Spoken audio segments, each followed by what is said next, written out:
In today's deck profile video, I am absolutely excited to talk about a deck that I have yet to see anywhere else. Does that mean the deck is bad? Probably. But if you're looking for interesting interactions and wanting to meme on your opponent, this channel likes to find these kinds of builds.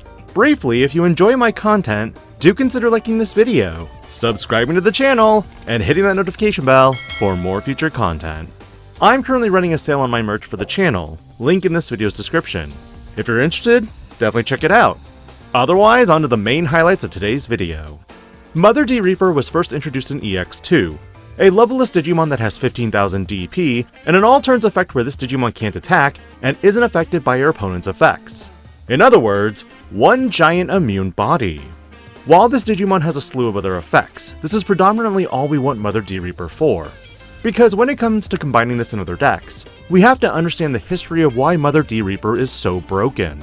Prior to the restriction list of September 2025, Shoto Kazuma was the toxic tamer of the format because of this specific Digimon. EX7 Shoto Kazuma has a start of main effect, in which if your opponent has a Digimon, you gain one memory. End of your turn, by suspending this tamer, one of your Digimon gains piercing and blocker until the end of your opponent's turn. If it has the Vortex Warrior trait, it unsuspends. Vortex Warrior effect aside, the fact that you could generically gift blocker to any Digimon is what made this combo very potent for defensive decks. And while players may argue that Mother Shoto wasn't a top tier competitive meta deck, it's the fact that the deck itself was a literal gatekeeper that made the deck difficult to play against. Following the pair restrictions of Shoto Kazuma with Mother Reaper, this would mark the end of making Mother and blocker decks less consistent because in a black hybrid build, you'd only be able to temporarily give it to Mother for a turn. But with the release of BT23, CS Mother is the new deck that I have crafted for all you gatekeepers out there. I will admit, when I was perusing the Facebook and Discord groups, someone mentioned a new combination of making Mother an immune blocker permanently, and seeing that it involved the new Geogreymon from the set, that's where my mind started figuring out what to do with the rest. The newest Geogreymon is a security Digimon that can digivolve from any level 3 Digimon with Agumon in its name, or the CS trait for a cost of 2. Keep in mind here, any level 3 Digimon with the CS trait for a cost of 2. This comes into play later if you need it. It has Raid and Blocker, but it also provides Inheritable Blocker. Alright Digi-Panda, this is cool. This Digimon has Inheritable Blocker, but what's your point? It's not like you can digivolve off Geogreymon into Mother de-Reaper. And all this stems all the way back to an option card from BT5 called Rowdy Rocker. This 2-cost red option card has a main effect, in which you may place one red level 4 or lower Digimon card from your hand under one of your Digimon as its bottom Digivolution card. If you do, trigger draw 2. Its security effect simply adds this card to its owner's hand. Now combining this option card with Geogreymon, you can tuck it under Mother de-Reaper and create a permanent blocker that has full-blown immunity. But this created a unique problem in that by making Mother de-Reaper your egg, you needed to find a way to generate a red-colored source to use this option card. And while black blockers is a way to defensively hold the line, a few other ideas struck me immediately when I started looking at BT23. The first thing that came to mind was that with Mother de-Reaper as my egg, this opened me to the potential using any white option card in the entirety of the Digimon card game. And with BT23, a lot of the pieces started clicking together. With the Sistermon Sisters Training Gym, this option card can be ignored while you have a Digimon with Huckmon and its name on the field. But with Mother, you now have a white source. This is a cheap 2-cost option to pass the turn if you need to. And while it only main draws me a card, its delay effect allows me to play a card with Sistermon and its name from my hand or trash without paying the cost. However, the big thing here is that in the security, I can play any Sistermon named Digimon from the hand or trash without paying the cost before placing this option card into the battle area. Which means, Sistermon Blanc is another way for me to nab the top security card and then recover one. Or maybe Sistermon Seal for not just blocker, but a Digimon that when it suspends, de-digivolves my opponent's Digimon. It's because of this option card and the Geogreymon that I can place Digimon on the field during my opponent's turn during an attack. And while I might not necessarily be able to blast Digivolve, if they leave the body on board, I'm going to get some value out of it. The key here is that despite Sistermon Digimon being played, the big thing that I'd like to remind viewers at this point is that they are CS trait Digimon. Which means remember that Geogreymon from earlier? I can digivolve this Digimon on top of Sistermon Blanc no problem. And with Seal, I can digivolve into a level 5 no problem. Because of the genericness of the CS trait, I am able to digivolve across several Digimon lines, flipping colors or even getting effects to create absurd interactions. Outside of Rowdy Rocker from BT5 and Mother D Reaper from EX2, the deck is 97.8% self-contained in BT22 and BT23.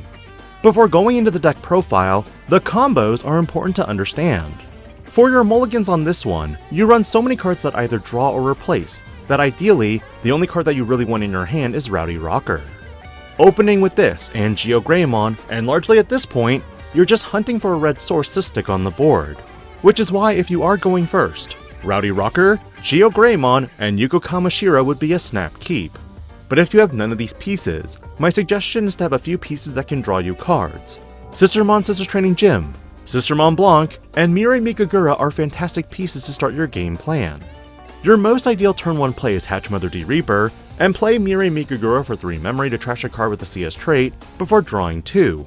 Because on the next turn, if you did happen to draw into Yuko Kamashiro, you can spin Mirai Mikagura to the bottom of the deck, and then Rowdy Rocker Geogreymon under Mother D Reaper. Outside of a few decks, there aren't a lot in the meta that I feel that can really take on Mother. Jesmon is probably one of the best counters to the deck, considering they could promote up a Huckmon and just Evo in a Jesmon and start pushing for aggressive checks. But the problem for a lot of these decks is de-digivolve. Sistermon Seal is one of the great wall protectors in that when she blocks, she can de-digivolve a Digimon. But what if you digivolved into, say, Geogreymon to force your opponent to attack the following turn? This is where you can set up traps of your own by blast digivolving in a Leopardmon Ace, a cheap card that can play out any of your Digimon with 5000 DP or less, which is literally any of your level 4s and lower in the deck. And should you play a second Sistermon Seal, this means that you can block with the Seal and get a double de-digivolve of the Seal's effect, and the Geogreymons inheritable before the block actually happens. It's because Taunt can be extremely useful in this deck that your opponent doesn't have a way to protect or prepare for the gameplay. And because you are utilizing cards like Yuko Kamashiro, you can utilize its Suspend effect to give certain stacks on your board full immunity from Digimon effects when an attack is redirected, since her effect protects her Greymon and CS trait Digimon. And while you may be asking, okay, the wall is nice, but how do you win? The answer is Jesmon. Jesmon provides the necessary aggro for the deck, and though it doesn't have piercing, it can alliance itself with Mother D Reaper to be a 27,000 DP body. And even if you're de-digivolved mid-attack into, say, Huckmon, your alliance carries over and you're still a 16,000 DP body for 2 checks. Additionally, once you've set up your first stack with a blocker inheritable under Mother, you can also safely tuck a Huckmon inheritable so that when you play white Digimon, you guarantee a memory gain for future turns. But as I've mentioned, every card in this deck, minus the Sistermons themselves, can digivolve off of each other because of the CS trait Digivolution box. And after hearing all these different combos, here is the deck profile. Of course for eggs, you're going to be on Mother D Reaper. No other eggs because this is where the ultimate wall starts. For the level 3s, I'm only on 7 total. Because I'm not reliant on digivolving in the back, climbing a conventional chain isn't as necessary. Because of this, Huckmon is an excellent searcher because it not only adds itself, Sistermon Blanc, Sistermon Seal, or the Sistermon Sister's Training Gym, but the Royal Knights of the deck as well. In this case, this extends to Jesmon and also Leopardmon Ace, making this not only just an ideal searcher, but also an option to tuck under Mother for more memory gains. I only run 3 Sistermon Blancs due to space constraints, and this Digimon is more so useful for cycling my cards in the security to maybe find Geogreymon. Moving to the level 4s, it is the mandatory 4 Geogreymons for that blocker inheritable, though it can also be useful as a raid attacker, in the presence of Yuko Kamashiro. Because with just 1 copy, this Digimon is an 8000 DP Digimon with Digimon immunity. And with multiple Yukos, it could be even bigger. Likewise, you're on Sistermon Seals because these are your ultimate defender. Again with Yuko, this could bump her up to 7000 DP with 1 copy. And considering you're de-digivolving on the block, this is very effective against most level 4 Digimon as well. But for the last option, I chose Angemon because this Digimon could digivolve off of a Blanc, or even Huckmon, and then be battle protected with its barrier. Combined with its additional draws, and you're looking at some nice value here. You could also slam this down with the Geogreymon on board, and DNA digivolve into Shikuomon.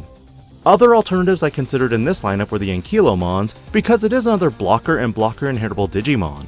But at some point, you gotta go on the offense, and Barrier helps with that.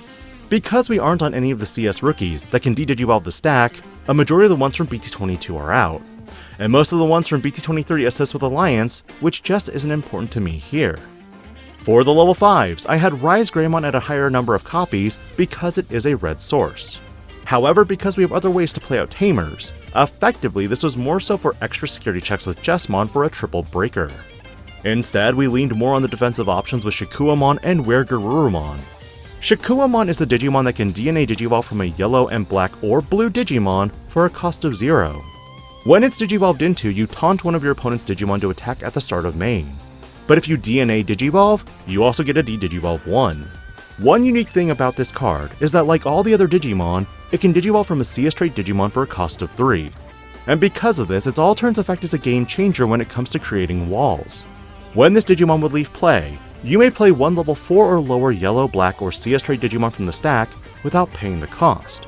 Meaning if you block with Shikuamon, and it is deleted, you get to spawn out a seal for another block, spawn out a Geogreymon for another block, or have Angemon out for a barrier body.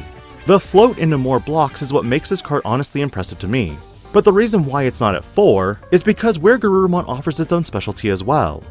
Like the other Digimon, this Digimon digivolves from a level 4 with the CS trait for a cost of 3.